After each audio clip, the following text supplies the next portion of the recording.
Swinging a ground ball, stabbed by Folk. He has it. He underhands to first, and the Boston Red Sox are the world champions for the first time in 86 years. Together they have, and together they stand alone on top of the mountain for now. And once again, the Boston Celtics stand alone for all time. It is Banner 18. No icing.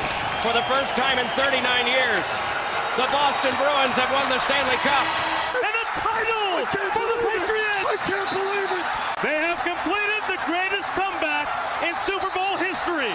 Good evening, listeners. Welcome into episode 51 of a New Era podcast. My name is Hanson, better known as Fryddy Online, and I am joined here today in person with my co-host and dad, the OG Frid. Dad, would you like to say hello to the listeners? Yeah, good afternoon, guys. Evening. Very special Christmas Eve edition leading into the big holiday tomorrow. Really excited to obviously spend it with the family, have the son here in person. So I think it's going to be a fun one. Yeah, it might be a shorter one as we've got Christmas Eve activities to get to, but still wanted to get out an episode for this week. The bunch of sports and stuff that happened since the last one. And yeah, pretty exciting time with the holiday coming up and some good games and stuff as well.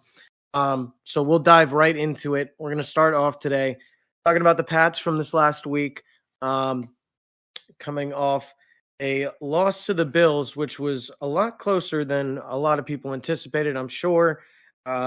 Yes, 10-point game to go with about 2 minutes left, but they showed fight at the end there. Drake May, once again, we say it every week, looked a little incredible, trying to will the Pats back to a win and an upset win in Buffalo of that. How'd you feel about his performance, Dad? I know we were able to watch about the second half of the game, but seeing, Drake be able to lead that offense down the field, down at the end of the game in those very, very cold conditions, something that you don't really expect out of rookies a lot. Well, first and foremost, they were 13-point underdogs, even at the worst case, having it 10 points. So you kept it within the spread. One thing you just brought up right now, Drake May willing the team. I think obviously a 22-year-old quarterback trying to make plays happen. We saw the interception where we've been watching. I think probably the best thing about Together here is we've been watching a lot of ESPN First Take, Sports Centers, what have you. They were, again, I think last night we were watching, they were just on top of him going, oh, there's another Drake May interception. The haters say that while the others say, well, yes, he threw an interception, but his receiver fell down. I think it was Austin Hooper. I don't think he was even going to get to the ball. Drake was under a little pressure, rolled to his right, tried to make a play, and he's going to learn. He does throw the ball out when he needs to, out of bounds. He does move, but he's still in that, hey, I was able to do it in high school. I was able to do it in college. I can make a play, and sometimes it's just not happening with these interceptions. But I don't fault him. Young kid, the willingness to just try something. And again, we're in a rebuilding, so if you can personally learn from a mistake, fine. That's great. Yeah, no, the interception, whereas the last couple of weeks, everybody, like you said, likes to box score watch and point him out, just about him being a little bit too interception happy, whether it be the tip balls, whether it be a missed route. That happened with the DeMario Douglas one a couple of weeks ago. AVP came out right after the game saying, that wasn't even the right route that was supposed to be run. This one, I'll more so say, was a little bit more on him. I know he's trying to make something happen. He's getting pressured, moving out to the right, I believe, and just kind of throwing it out there. Yes, I think, like you said, it was Hooper or Henry somewhere over there that was tripping too. But if you look back at the ball, even if he didn't trip, he's you need to aim it for the corner of the end zone, and it was definitely coming up short, whether that be because he's on the run, whether that be because he's, under pressure off the back foot. But that's stuff that just you learn that, and that's stuff that's going to come with him continuing to, just learn with the team, grow into his role as an NFL quarterback, even more so than he has already. But at the end of the day, we say it every week, and like you just mentioned, it's a rebuilding year. But I'm seeing exactly what I wanted to see, if not more, out of Drake May this year so far offensively. There's a couple of holes that we're going to have to fill in the offseason, but we've known that. We knew that coming into the year. But it's good to be able to see a brighter future coming up. We, even with Mac Jones' first year and taking us to the playoffs and at one point holding the number 1 seed through 10 weeks, 11 weeks through that season. There was something to be excited about, but at the end of the day too, the Mac Jones experiment just failed because you didn't have that mobility. You didn't have that arm strength. Or, if we talk about the Madden X factors, that sort of improviser ability that Drake has that Mac, never had in New England and still doesn't have in Jacksonville now. We were hearing it all of, yesterday and today, like we were saying on First Take and ESPN about everything. About this matchup with Josh Allen and Drake May and how they really are just similar quarterbacks. And you see it week after week now, how they're strikingly similar in build, in play, in decision-making, in versatility, in their movement. And if he still is, going to continue to learn and maybe go along that path that Josh Allen did, like I think Dan Orlovsky mentioned yesterday when we were watching it, Josh wasn't great his first year with the Bills. He really, needed a little bit more to really elevate to that point. And Drake May showing us, I think, more raw ability than Josh Allen was showing just throughout his first year. And it was great to see these quarterbacks match up for the first time this year now. Well, if you can look up, I just want to see Drake versus Josh's first year stats, but I also want to make a point. Mac Jones, again, had Bill Belichick and Josh McDaniels as your coaches, right? And you're sitting there, and they had the knew the system. It's Josh's system. Here, Drake is learning a new system with, obviously, guys, we don't want to call us for his job, especially on Christmas time frame, but Gerard, and yes, he was all in on AVP. AVP did some good things with quarterbacks in the past, but I don't know, man. I don't know if either really are doing justice. I think Drake is in a lot doing it himself, And he's forced to. He has to, really. He's elevating some of these guys, namely Kayshon Boutte, who's I just saw a tweet before we started this, going from Bill Belichick's doghouse last year to the stand-in one at this point this year is just kind of incredible. To bring up the stats, though, with Josh Allen and Drake May, we'll look at it here. In 2018, Josh Allen's first rookie year, only played 12 games. Drake's going to have 2 more than that played. Obviously, we did extend. I think the schedule was extended after 2018, after he started. But Josh Allen, 52.8% completion percentage, 2,074 yards through the air, 10 touchdowns to 12 picks, 28 sacks, with a QB rating of 67.9. And Drake here through the air, looking at 67.6% completion. So that is just huge. That's even better than Josh Allen's doing now, and what everybody's saying is a runaway MVP season for him. Drake with 21.59 through the air, 14 touchdowns, 10 interceptions. You can throw away about 3 to 4 of those interceptions just based off of tip passes and missed routes.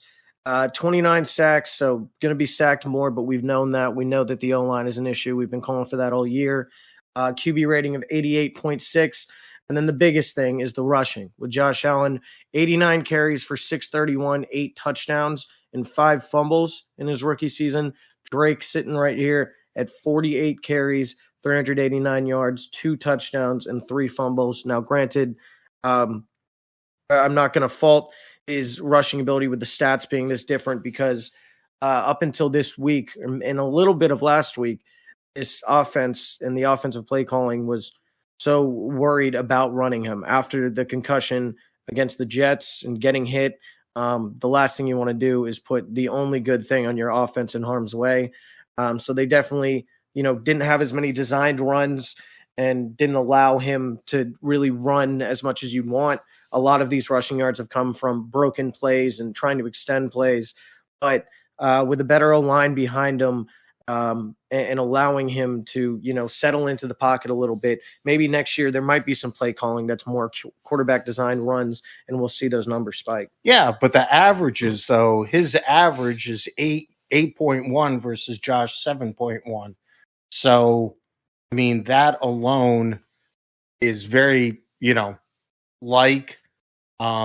when he does either have a design run or running out of the pocket, you are getting either close to a first down or first down yards to extend the drive, which both of them do. And not even just that, but also not even just extending plays and getting the first down, but getting a big play. You look at the longest run he has at 41 yards so far this season, and Josh Allen right there in his rookie year at 45. So they both have the ability to take one to the house if they need to a little bit. And that really just comes down to the fact that they're, like we've said, similarly built. Josh Allen at 6'5", 237. He jumped on Bob Does Sports or something, I believe, said he usually walks around 240, 245. Drake at 6'4", 225. I'm sure we're going to see him develop a little more muscle this offseason.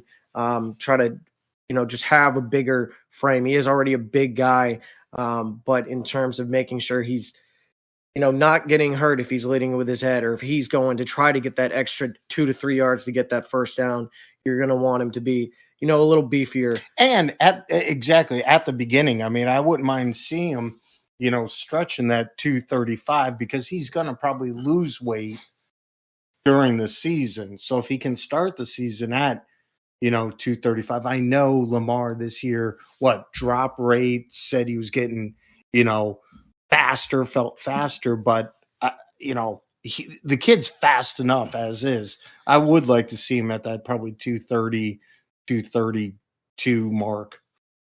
Yeah, and I'm sure we'll see it. I mean, this is going to be his first actual offseason, not only, a first offseason after going through a year, but his first offseason going into it knowing that you will be the starting quarterback next year. This offseason, it's a lot of, OTAs, him learning, sitting behind Jacoby, sometimes splitting reps. But this year, we're going to get a full offseason of just Drake May. How do we build around him? How do we develop him to be able to build around him better?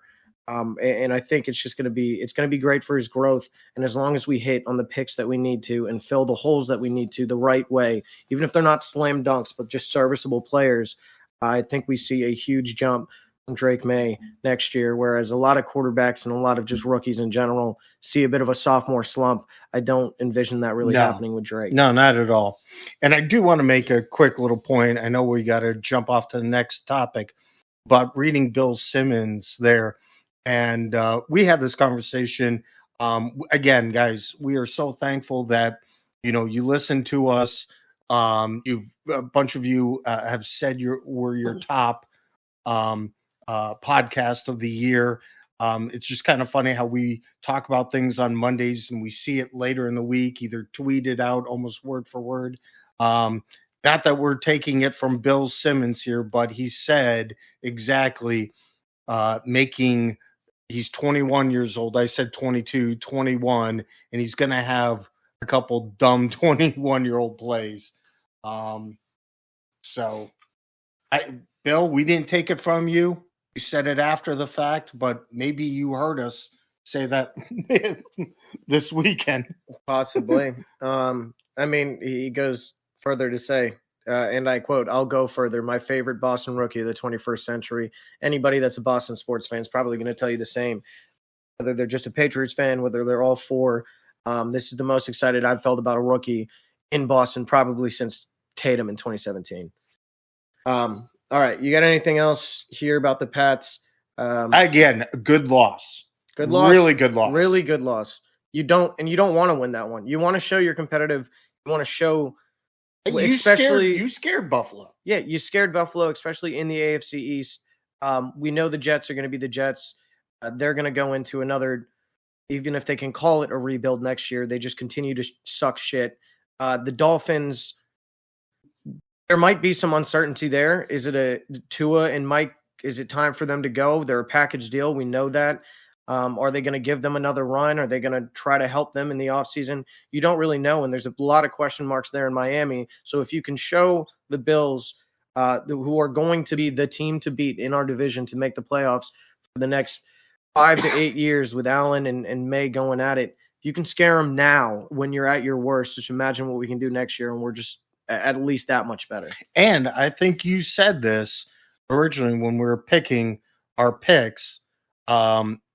This end of the year game, obviously Buffalo's still in the hunt for number one. If Kansas City can somehow If they lose another tomorrow. game,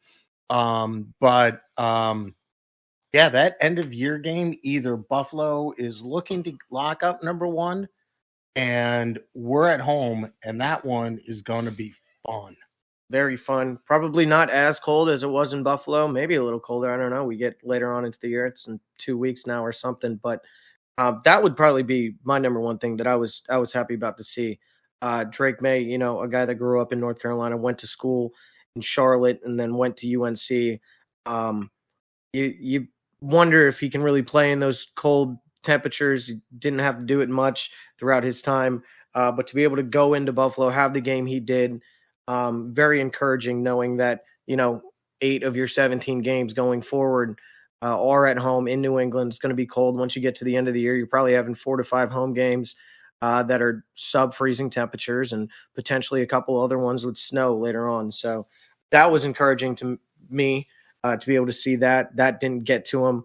You look back literally at another Buffalo game that was cold and windy and terrible, and that Mac Jones game where they only ended up throwing three times yep. on the Monday night game. I don't think, that was more so game plan. I think that also came down to the fact that Mac Jones just was not suited to be able to lead a team in those conditions and in that weather. All right, so we'll move on here. Kind of trying to move a little quick. We'll go on to the Celtics, who took a loss to the Orlando Magic yesterday with a last-minute scratch of Jason Tatum from the lineup. Once again, we say this every week, you're not going to win all 82 games. It would have been cool. We said it at the start of the year, but that's very much hard. Going into Christmas last year, I saw this earlier. We were sitting at 22-6. We're sitting at 22-7 going into our Christmas game against the 76ers tomorrow, which should be an absolute ass whooping because 76ers are just horrific this year. So we're right on pace, right in line with what we were doing last year to potentially be able to, hit that same record, maybe go even better if we get onto a little bit of a run here. There are some concerns I've seen. We talked about it, how we feel like there's a little bit of a missed step in terms of the defensive ability of this team. Look at that stats. Another third, fourth quarter, not really third quarter usually for us, but in this game, definitely a huge third quarter collapse. And again, we can't pull it off in the fourth. I think these have been a constant thing, couple games in a row now that our fourth quarter last year we were pulling ahead or keeping it very close because we blew everyone out in the third. But this one, they got us 36-21 and then 29-25. Well, once again, it's a 4-point loss in Orlando. You literally only go 8 deep. There's no Tatum. White's running 40 minutes. Jalen with 37. Kristaps with 37. Encouraging to be able to see him run those minutes. He seems to be right back in action. If Tatum wasn't scratched from this game, a couple minutes before, we probably win this one. There was some missed calls I heard Jaylen Brown getting a little upset about. But, that's what's going to happen, especially when you're the defending champions. You've got a target on your back. They know that. Joe Mazzulla knows that. He was saying that all throughout this year, even at the parade last year when they were celebrating. He was already looking ahead to the next season and saying how there's going to be a target on our back always, every game. Might not be the calls that you want to have, but you just got to figure out a way to win these games. This isn't worrisome at all. Even without Tatum, if you happen to face this team in the playoffs, this isn't a game that you lose again. If it goes like this again, you don't lose this game again. I truly believe that. Only going 8 deep, you go 2 more deeper, you get one of your starting guys back in there, and I think you'd be fine. The defensive stuff, yes, like you said, the third quarter, we saw it last year in the games that they frustrated us was, they can put together 3 great quarters of basketball, but there's always going to be one that they seem to just slip up. The defense was just not where it needed to be. We saw that a lot in the third or going straight into the fourth quarter last year. You've got to think it's probably because of halftime adjustments and everything that teams are making after seeing the team then for 2 quarters. But at the same time, it's not anything to worry about. Yes, the defense isn't consistently where I think we were at last year on a constant level, but when the team needs to lock in, when they need to get a stop, and when they need to shut down, I think they absolutely can, and they can absolutely tap into the defensive ability that they had last year. I think after winning the championship last year and being as good as you were, a historical team last year, I think they know how good they are, and I think they know they can play with their food a little bit, and they want to get themselves in uncomfortable situations to know how to get them out of it. Yeah. And they were able to do that last year. We saw that throughout the whole series in the Eastern Conference Finals with the Pacers. All of those games were unbelievably close, but they found ways just to will it out and to get the job done. And I think rather than trying to figure that out in the playoffs, you've got this full team that, coming in as winners, and they're trying to figure this out earlier in the year so that once you get into the playoffs, you're not getting these scares with Indiana. You're not getting these scares with Cleveland in the playoffs, because the East definitely did take a step up. Everybody is aiming to try to beat the Celtics and creating teams and making moves to try to mimic us. So if you can figure out how to, tighten up these loose screws earlier on in the season and put yourself in uncomfortable situations now in the games that, they matter, but they're not going to at the end of the year. We're still going to finish probably with the 1 or 2 seed. I'd hope the 1, but we'll see what happens with the rest of the East. You figure out how to figure these games and how to navigate the tough waters now so that you're not experimenting with that in the playoffs, especially if, we happen to have an injury like we did last year with Porzingis missing majority of the playoff run. Yeah. So one thing I do want to bring up, you mentioned Jalen, and when we were pulling up our details for this podcast, Jalen, talking about the missed calls, there was a little news about that. Obviously, we are the anti champion. You see it all the time. Kansas City's getting the calls. Kansas City gets the calls. In the NBA, the better player you are, you get those calls. It's just everyone has it out for the Celtics. No, it's always been like that. I mean, you talk about that for the last, I'd say, 3 years, where Jason Tatum has really emerged as not only a superstar, but a potential face of the league. Tatum has never got the superstar treatment that other superstars in this league get. People are going to bitch and complain about, oh, you're just saying that because he's on your team, but it's true. Tatum doesn't get the calls that a LeBron or Giannis or anybody is going to get, but at the same time, he doesn't bitch about him either. He just, he'll put his head down and he'll go on to the next play. You do see him get a little frustrated on the court and everything, but I would too if I was a player of his caliber and not getting the calls that a player of his caliber should get. And that's not even to mention Jaylen Brown, a now Eastern Conference Finals MVP, a Finals MVP, an NBA champion. People are never going to put him on the superstar level of Tatum, even though they love to put them against each other and say, well, Jalen's the 1A and Tatum's the 1B. But then what would that call for? That would call for the superstar calls that Jalen should get, that Jason should get, and neither of them do. But I like the fact that obviously Jalen is our mouthpiece for the team, right? He's the vocal leader. He's the vocal leader. He's the one.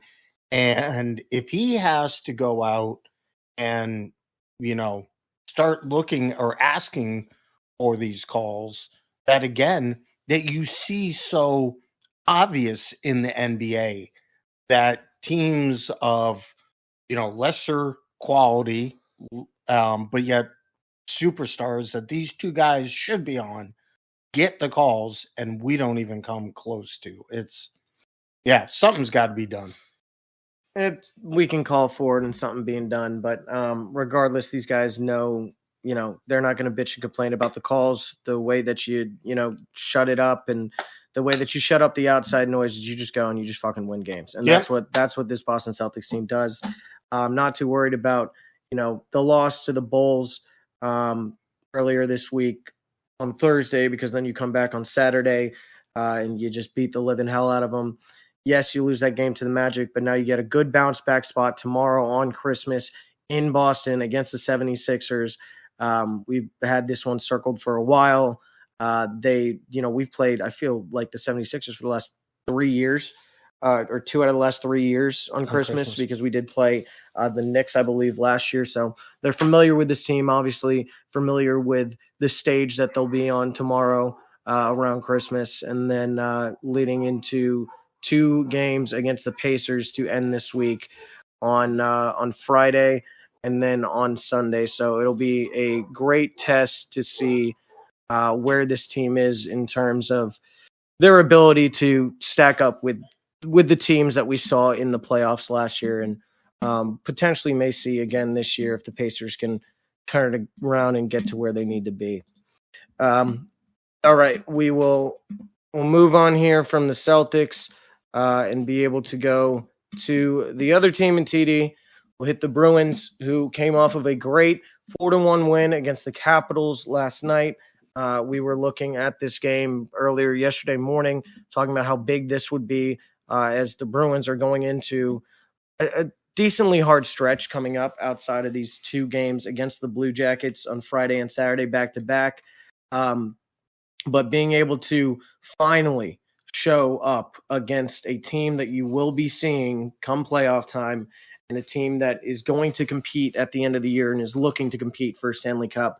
It was very encouraging not to see a 5-1 loss or a 7-1 loss, as it seems like we've seen too many times against these really good teams so far this year. Yeah, back-to-back, you give up a goal, back-to-back games against the Sabres and Capitals. We said it yesterday. We were just looking over these games, saying one of the games we feel we're going to lose.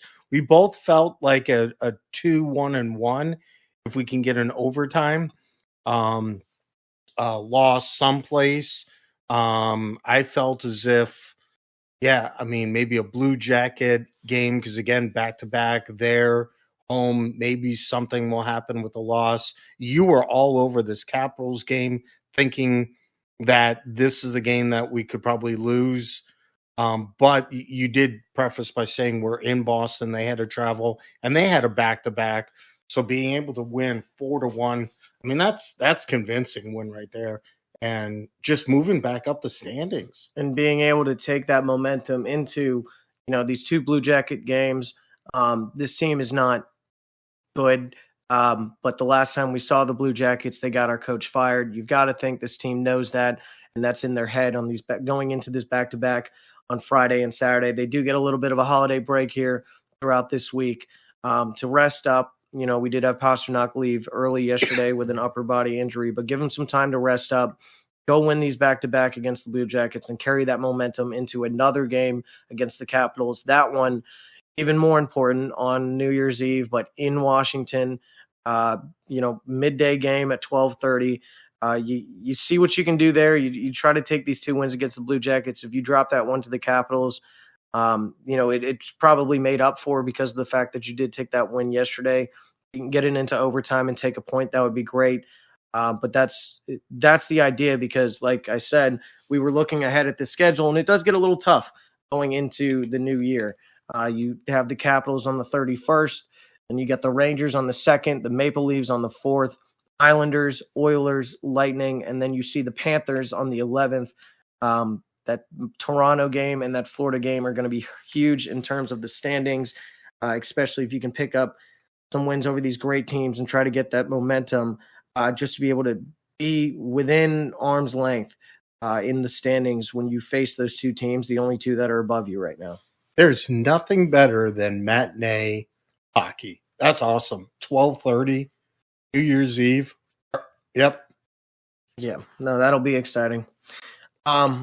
All right, we'll touch back on the Bruins once we get to our ending segment here. But lastly, we'll go talk about the Sox here. Another week of the offseason and another week of some interesting and beneficial moves for the Sox. Yesterday, the Sox agreeing to a 1-year, $21 million deal, I believe, with Walker Buehler to be able to really just strengthen that rotation. I have seen so much stuff about it over the last day, and it's getting me even more excited than I thought I would be about this signing. I do believe that this means we're probably out on Corbin, but I think we could have seen that coming. He's taking a while to sign, and I think it's something's getting bottlenecked up in terms of, is it the length? I know the Red Sox don't really want to give a lot of years out to pitchers recently, with the front office, but in terms of new management and everything, it's looked like we haven't wanted to give those longer contracts to the pitchers, and we'd rather invest the time and the money into the batters. But being able to get Buehler there and get him in with the starting five, the starting rotation, you've got now Crochet, and seemingly it's probably going to be Houck at the 2, being able to have Buehler come in there potentially at the 3, or if not, maybe a Crawford, maybe a Bayo, maybe a Giolito, depending upon how his recovery goes starting the year. But it gives us a lot of great options to be able to, mix and match and find the best 5. There's still going to be Patrick Sandoval, coming into the year on the 60-day IL, I believe. But having options here in the starting rotation is something that I don't feel like, we really had, but it's definitely encouraging with how our pitching looked at points last year. How do you feel about Buehler, and where do you think he'd slot into the 5 so far? I think he's going to be probably a 3. Yeah, and sorry for the background noise. The dogs are going crazy. Yes, the nice thing is, even if we still could be going after Corbin. This just shows, hey, and Walker probably is not obviously in the same arm level pitcher as Corbin, but still, you slot him as a 3rd.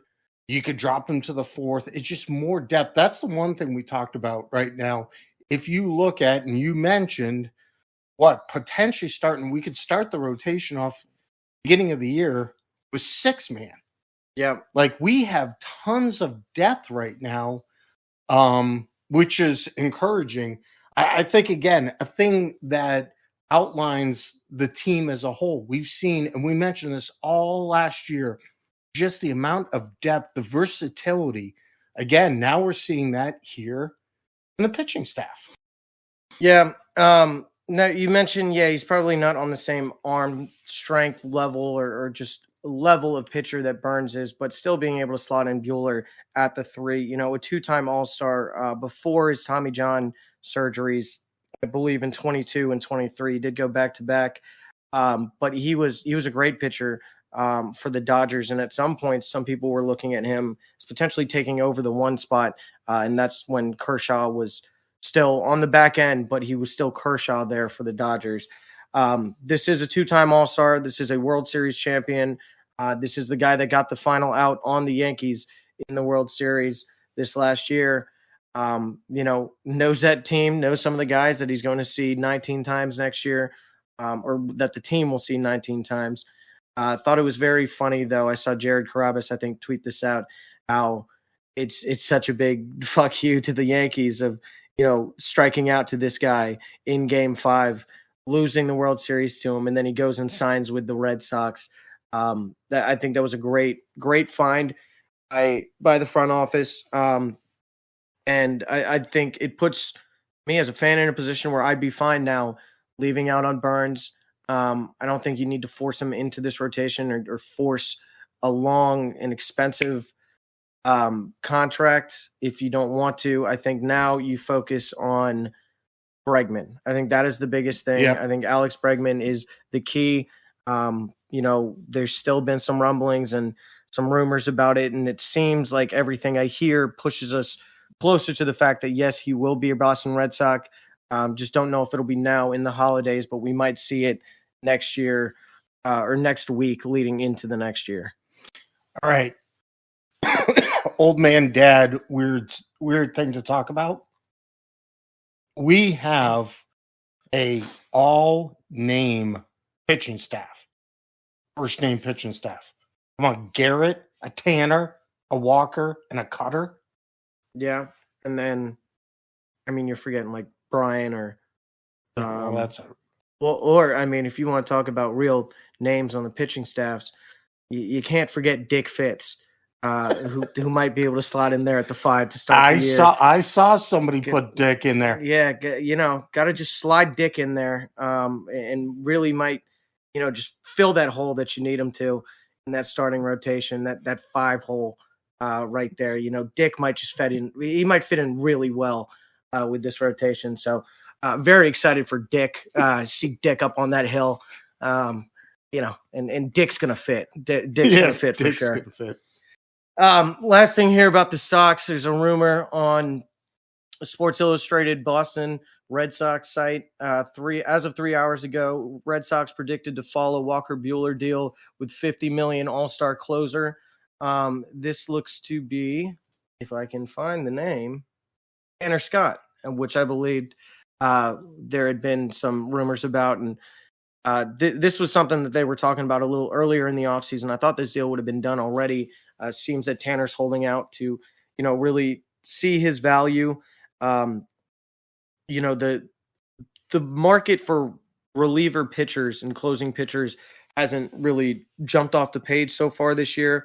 The only big move really with one of them was Devin Williams from the Brewers going to the Yankees. I know I had mentioned potentially going after him, wanting him, and that one kind of hurt. But then I also saw, as soon as it happened, he's got north of a 6 ERA in the playoffs. So it's right on brand with the guys that the Yankees want to pull in there just to be able to blow games and not win when they need to. So I'm not too sad about that one. It would be great to see Tanner Scott or just one more big name reliever come in along with Bregman in these next couple of weeks. But if we're projected to take this one, that's the words that we're hearing about Bregman too, is a lot of the projected to get Bregman for the last couple of weeks. And that's a lot better than just saying, how it was with Soto, where we were in the running. And these just feel a little bit more convincing than some of the reports we were getting about Soto earlier in the offseason. And again, we are going after people. We are making signings happen, even if, again, it's a projected or in, at least there's conversations and willingness in this year's management team to go out and get players. And we keep on saying it, hold on to those that we need, that we don't want to lose. So, yeah, no, I'm excited with what we're doing. Just ready to make, one more splash potentially. But we'll see what happens. College football. Yeah, we'll talk about college football here before we get into our last little bit. The college football playoff started this weekend, and sorry guys, we could not have been more wrong about this first round. We've been talking about this for a couple weeks leading up to it. Dad, I know originally you were on Ohio State big, ended up flipping onto the Tennessee Vols train with me last week because I think I just talked your ear off a little too much about it. We saw how that game went with a 42-17 win for Ohio State. Tennessee, that game sucked to watch. You get to halftime down, I think it was 21-10, 21-10, looking like they could maybe do something because you get the ball to start the second half. You get stopped. I think it was a 3 and out. And if it wasn't, it was a very short drive. Give the ball back to Ohio State, and they were just on go mode the whole entire game. I think it goes to show you how much this home field advantage in the first round of this college football playoff, now that we're seeing it for the first time, really goes to help. All 4 home teams did end up winning. All 4 home teams did end up covering. I know we were on the spread for all 4 underdogs. And actually the closest one to covering was Indiana, which is kind of crazy considering that was what a lot of people were saying going to be the most blowout game, or the game with the most blowout potential. You see Notre Dame beat Indiana 27-17. See Penn State beat SMU in a game that SMU just didn't even fucking show up for. Offensively, they were just throwing to the wrong jerseys the whole entire time, 38-10. And then Texas, in probably the best game of the first round, 38-24 over Clemson. Really sucks. I was hoping for a Clemson plus 13.5 backdoor cover right at the end after they got the ball with about a minute and 12 to go. And they just couldn't get it done. I'm sure Vegas was pretty happy about that, as a lot of people were probably on the underdogs like we were. So now we'll flip it around, because this first round didn't go anywhere like how we thought it was going to go, really, outside of Notre Dame. Was really the only one that I think we called correctly, because we were both on Clemson, both ended up being on Tennessee, and both were on SMU from the start. So now we get into the second round, and we've eliminated the bottom 4. We're going 1 through 8 here, as some people have been calling for after seeing this first round, thinking that maybe we need to go to an 18 playoff because 12 was just a bit too many. And we'll start off with the 5-4 matchup, Texas and Arizona State. Now that Clemson isn't here, and that was going to be our pick here. What do you have for this one, Dad? And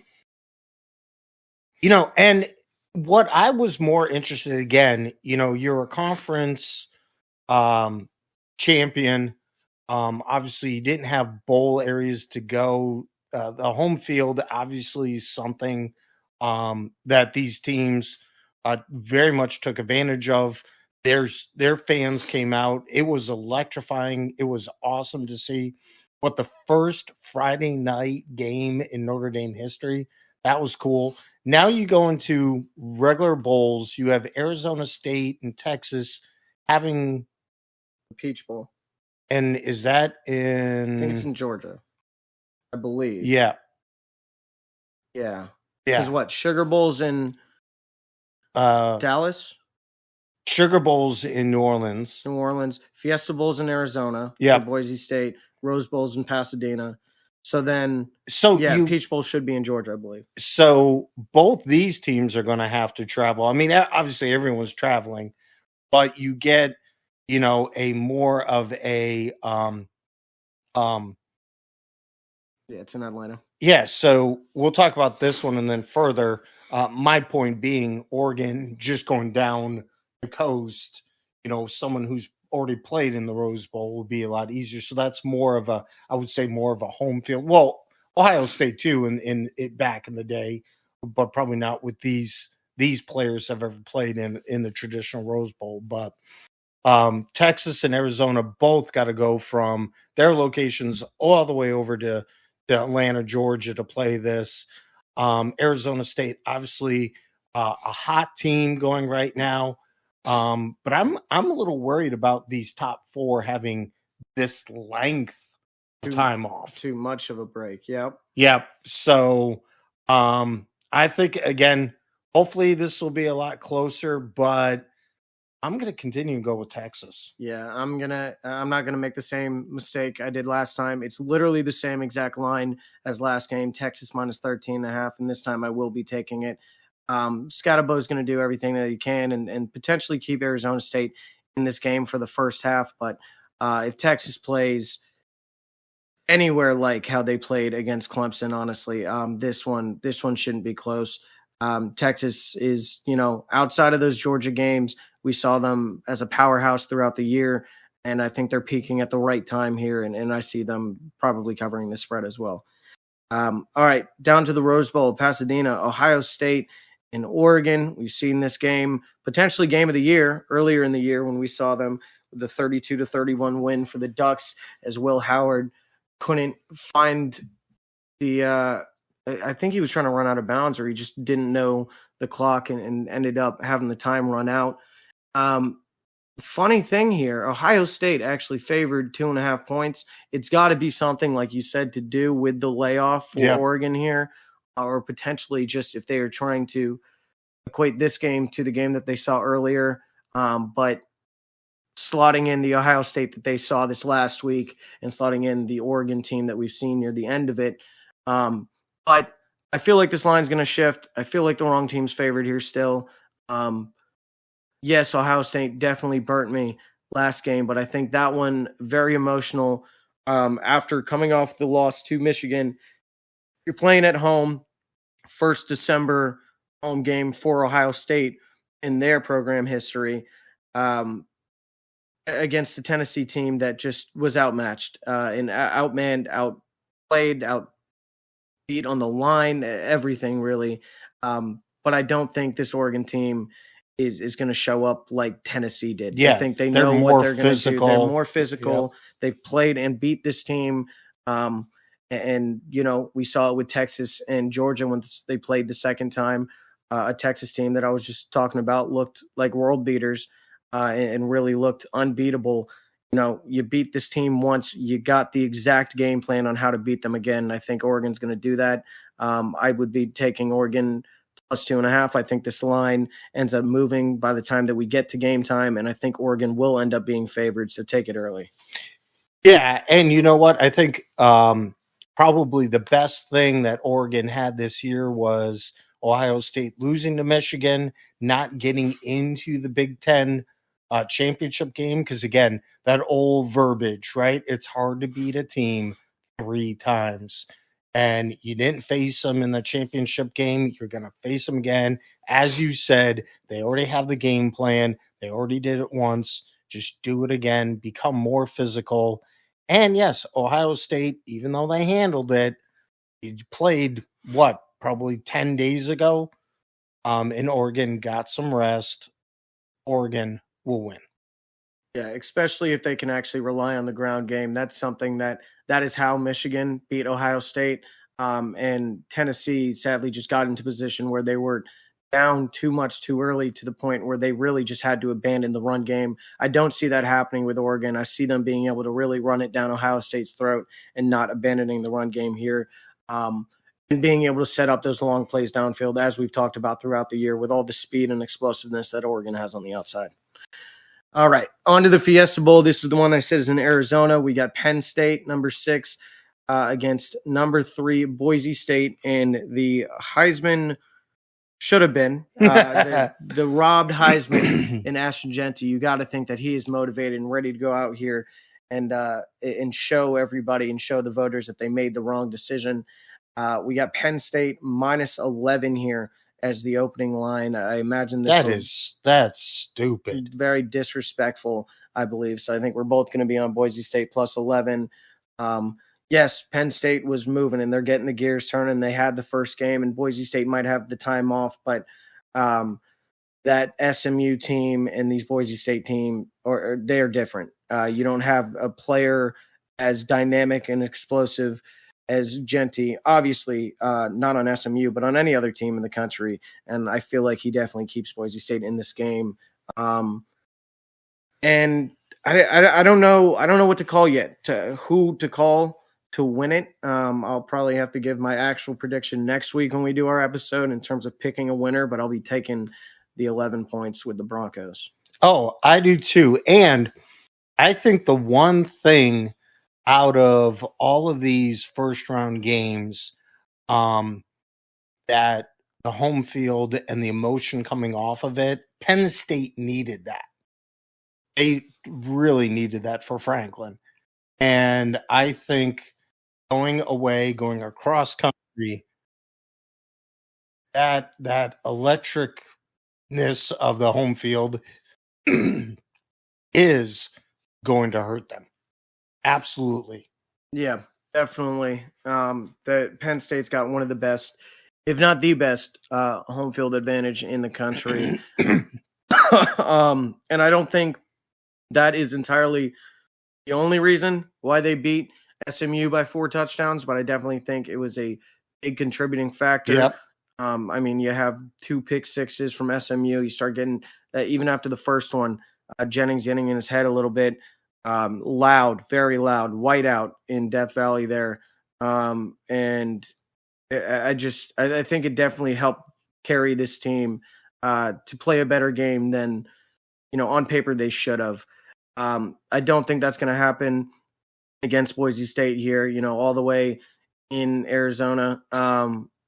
Yes, all of these teams are going to have to travel. We talked about it with Texas, Arizona State, but you get to this point, your fans are going to travel. It's not going to be a home field for anybody, really. I know we were talking about Oregon and Ohio State, and Oregon being able to go down to Pasadena for the Rose Bowl there. All these guys are going to travel. It's going to be as 50-50 as you can get, I'd imagine, with the fans.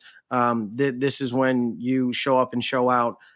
These are the games that you purchased the tickets for way in advance, and you paid the money to make sure that you can go to this game. You got the day off anyways, probably on the 31st of the 1st, so you might as well start the new year watching your team try to take down, another great team here in the quarterfinals.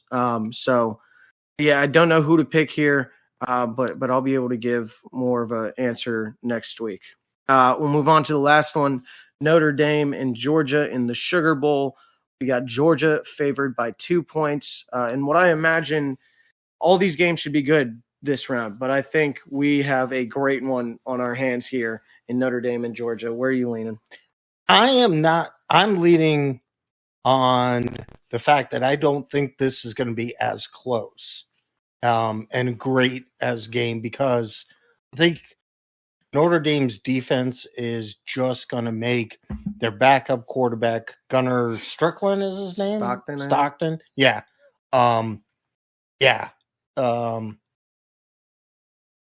It was electric when he came in, did some plays, but still I think he only had 61 yards passing in the end. Riley Leonard is just on pace. Their Watts, their running back, their safety played well. Notre Dame safety. I think Notre Dame. I mean, it'll be good. Oh, as a Notre Dame fan, yes, it'll be a great game. But I could see the same thing again, a 27-17 or 27-14 game going Notre Dame's way.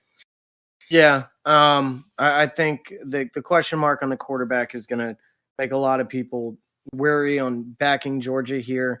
I don't think we've got official word if Carson is going to be out yet.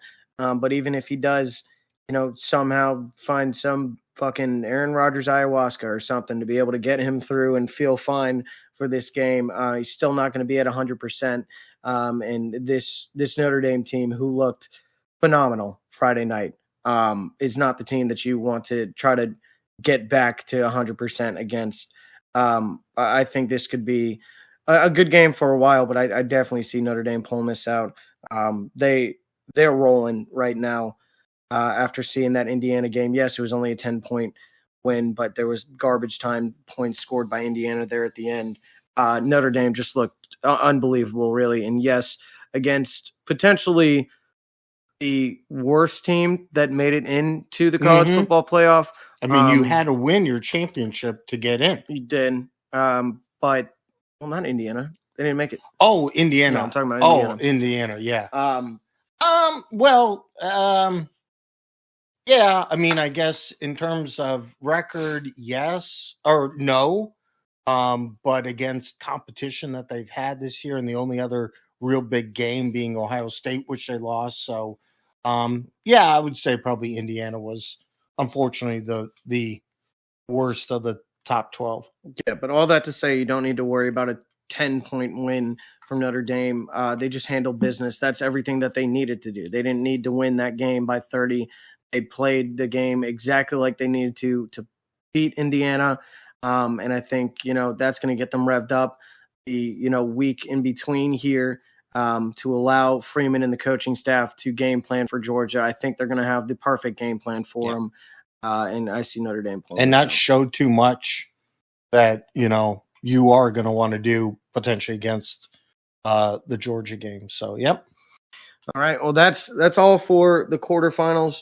Like I said, we'll give our actual team winner prediction for the Boise State and Penn State game when we do our episode next week, right ahead of these New Year's 6 games. And Dino, if you are listening, you are winning right now. And it won't be for long once Ohio State loses to the Ducks again next week.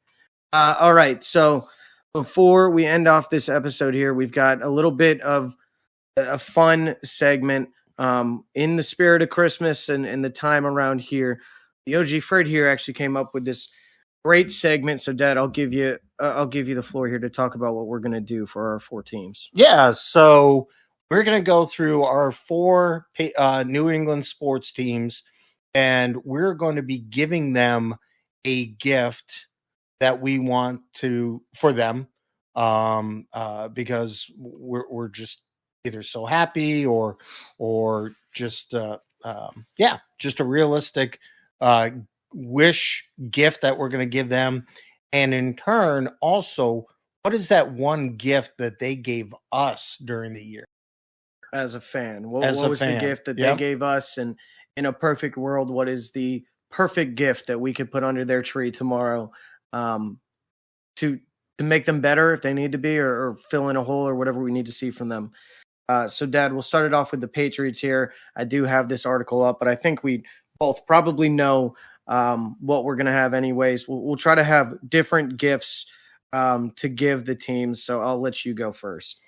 My gift is multiple draft picks. And what do I mean by that?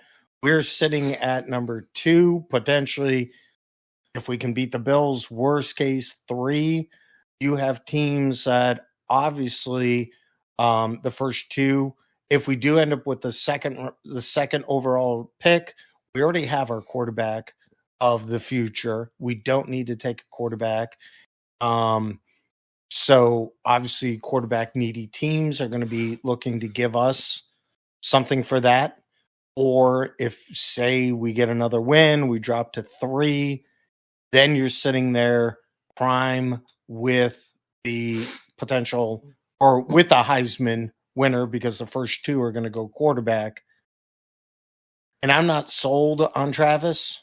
I would rather get a bounty worth of picks, drop back a few, get that tackle, get another tight end that we'll need, get some more cornerback / safety help, especially edge.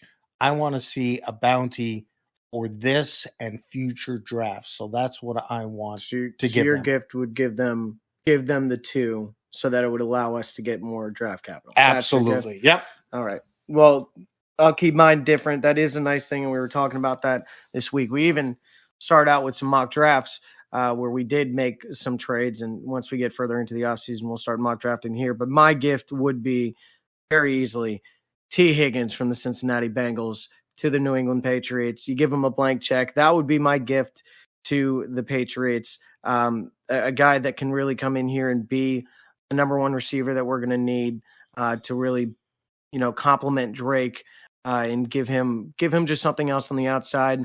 Obviously we want the offensive line help, but that's something that I feel like is going to get figured out in the draft anyways. Or the fact that Andrews and Cole Strange have not been with us. True. So that'll make it better. The O-line is going to get better. That's going to be a priority already. So my gift would be impending free agent T. Higgins on a 4-year, probably somewhere around $40 million a year, or whatever the market's going to be for him. There's going to be a lot of teams bidding for him, but if I could give them anything, it would be a blank check and a one-way ticket to T. Higgins being a Patriot for the next 4 to 5 years. All right.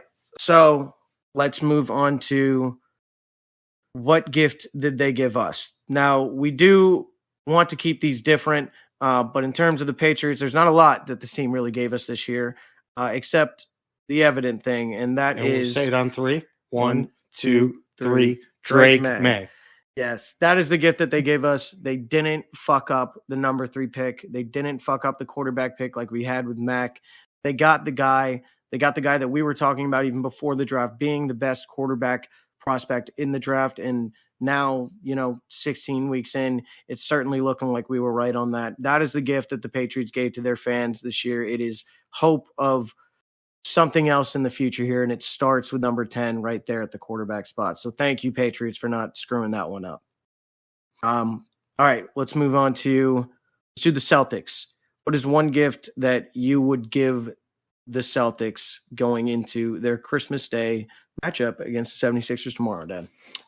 Well, my gift going into the matchup and then throughout the course of the remainder of the year is health, and probably health primarily around Kristaps Porzingis. Kristaps. How do you fuck that up every I fuck up every name. You know that. Porzingis. I've been talking about this guy for a year. I know.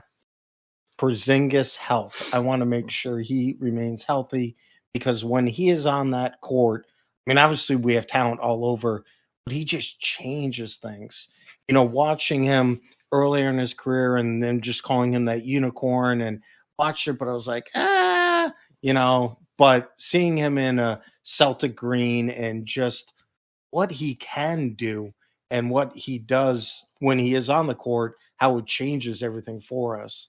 Yeah, health to Porzingis. I'm not going to say his first name. Kristaps. Say it. Kristaps. Not Christian, not Porzingis, not Tingus Pingus. Kristaps. That's a good elf name. Okay. Well, he is the furthest thing from an elf. You probably need to stack 4 elves on top of each other to get Kristaps. Mine will be a little different. I'm not going to go for health. I'm not going to go for anything at a trade deadline. Whereas I don't think it's as big of a problem as it was last year. I just finally want this gone. And my gift that I'll give the Celtics is no more distractions with our 1-2. No more outside talk. No more the media pitting Jason and Jalen against each other. No more of this, who's better, who's the real leader. None of this. No more outside distractions. Just let them have a free mind and play basketball, because if they do that, if they don't have to worry about anything else, if they don't have to worry about egos getting fed by the wrong people, saying the wrong things on ESPN, Kendrick Perkins, then they can just play ball. And if they just play ball, they are the best team in the league and they will win back-to-back championships. I'm going to give them a free mind for the rest of the year. And then what's the gift that they gave you, Dad? Should we say it on 3? No, I don't want to go too cliche here. Go something. I mean, you can take that. I'm going to take the championship. Yeah. Absolutely. Putting this team back on top as the best basketball franchise in the history of basketball. Yeah, I felt like that's a little too easy, so I'll go a little different here. And it kind of leads up with the championship. But I won't take that, because if I did pinpoint some, obviously it would be Game 5. It was phenomenal. We did the watch party live.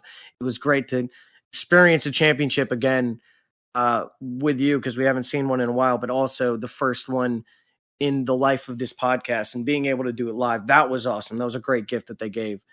But the gift that I'm most thankful for the Celtics, because of the championship, is the dynasty run that I think they're opening up now. It is not just a one and done. It's not like when the Lakers got their Mickey Mouse ring in 2020 in the bubble, and now, the team sometimes fights to get in for an 8 seed or something like that, or a play-in. No, they gave us the gift of a truly good team with the right moves made by Brad, with extending the right guys, with building around our young guys and Jalen and Jason, and getting the Drew Holidays and getting the Porzingis and getting the Derek Whites, and turning them into, potential all-stars and Olympic level players. They gave us the opportunity to watch the next NBA dynasty in real time, the next dynasty since, the Warriors.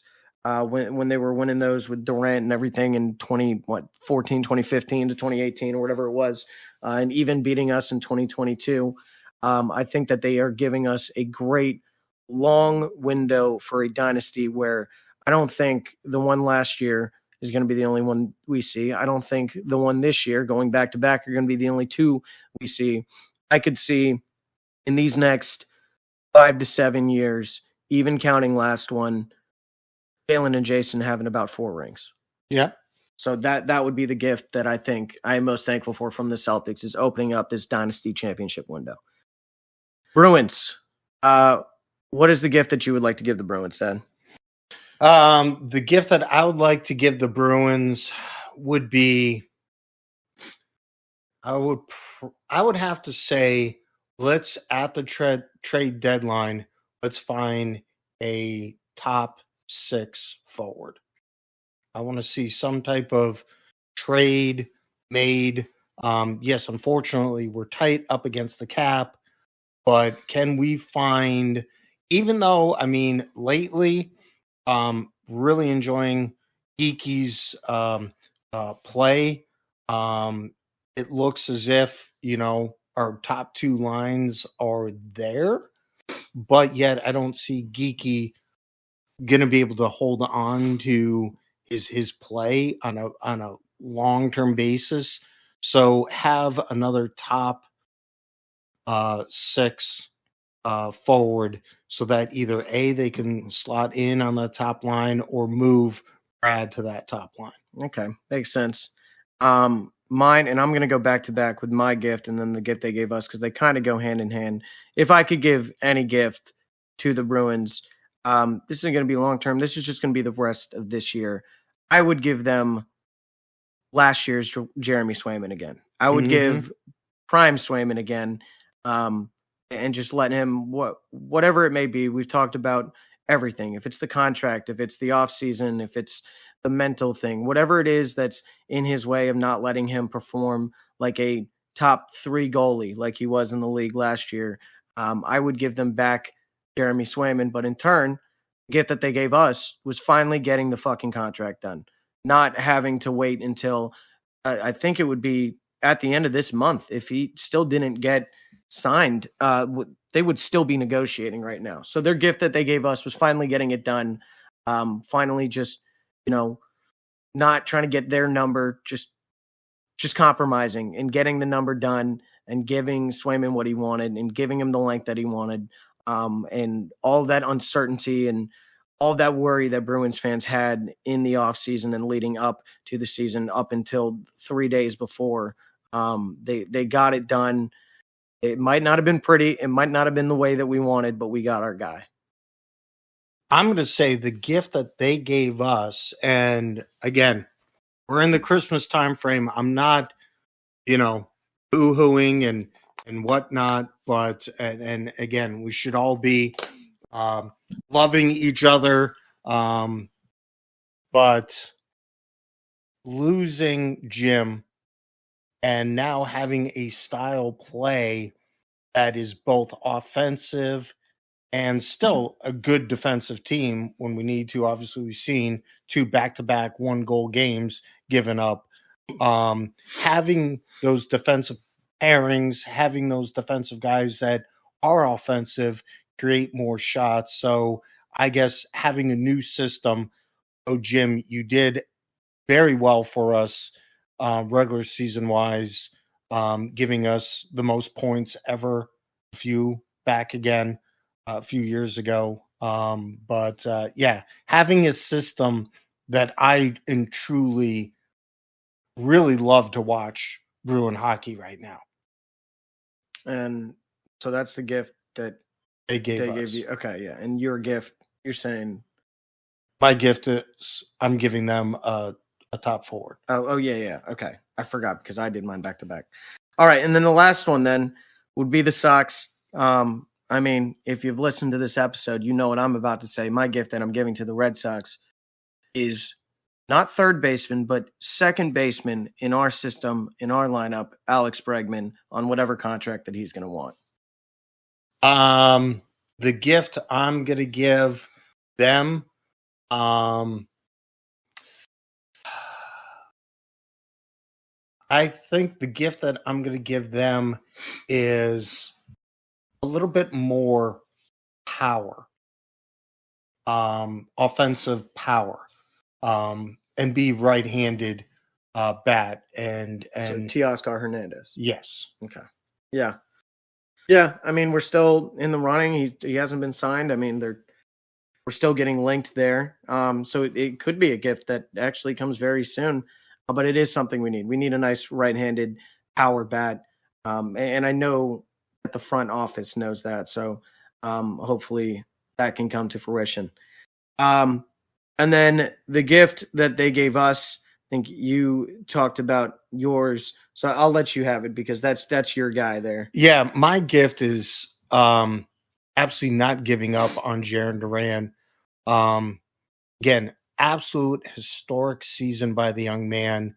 I DM him a lot on Instagram, and actually he did reach out to us. So hopefully we can find a way to get him on. That would be a white whale for me.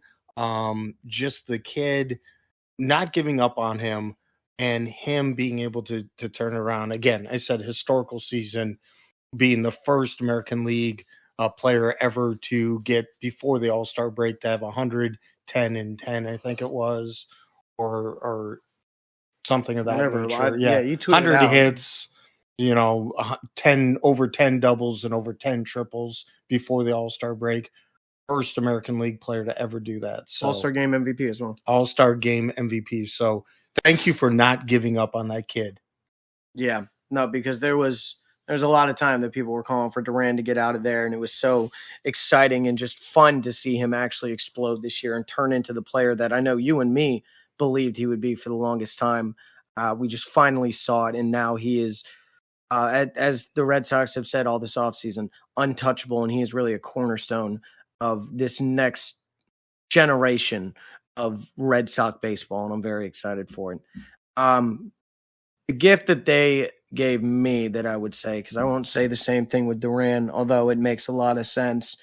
I'll say the fact that they finally bought in this offseason. I mean, these last couple years, the ownership group and everything, it feels like they just started to not care about their fans. And that's where a lot of the frustration from these Red Sox fans has come from. Not only the fact that we weren't really competing, and a team that has 4 championships since 2000, the most in the MLB since 2000. A team that it seems like the ownership group had just given up on us ever since, moving Mookie and after the 2018 title. So for them to finally go into an off season, and I don't think it's done. I think we still make another splash. I still feel like they're buying in. They're buying back into the team, and that's a gift, to go out there and actually make the move for Garrett Crochet and to go sign a Walker Buehler with a team-friendly deal on a 1 year, but getting, one of the top arms there, in the second tier of pitchers that were on the free agency market, to go out there and get the pitcher on the trading market in Garrett Crochet, to finally buy back into this team, to finally show the fans that, hey, we're not neglecting you. We're not forgetting about you. We've been waiting for the right time, the right offseason to make the right moves. And I feel like they're finally giving that to us. And it's really nice to see. And it's a lot more encouraging with the team that we have now, that they're finally going to pull the trigger and make the moves to get us to beat the Yankees and to get us back to the top of the AL East, where we deserve to be and have been for the majority of the century so far. So that would be my gift that the Red Sox gave me, and I'm pretty happy about it. All right, Dad. Well, we did this in a perfect timing. This is exactly how we wanted to do this. I know it's a bit of a quicker one, but we got through everything that we wanted to. Do you have anything to say to our listeners here on this Christmas Eve before I take us out? No, I guess the only thing, just wishing you all a great holiday, great Christmas. Enjoy it with family, friends. Obviously, I'm just very honored to be able to do our 51st in person, which I think is really cool. Would love to maybe do our 1 year anniversary if we could do in person. I think this is kind of cool to do it instead of via the video screen. But yeah, just Merry Christmas to everybody. Thank you for listening. Yeah, thank you guys so much. You guys gave us the gift of letting us do what we love and talk about the sports that we love for this whole year. So we're very thankful for it. And as we said, last episode, on episode 50, we're excited for the next 50 more, but we're excited for the start of 2025 here and bringing New Era into its second year. So we thank you guys for that. We appreciate all of you listening.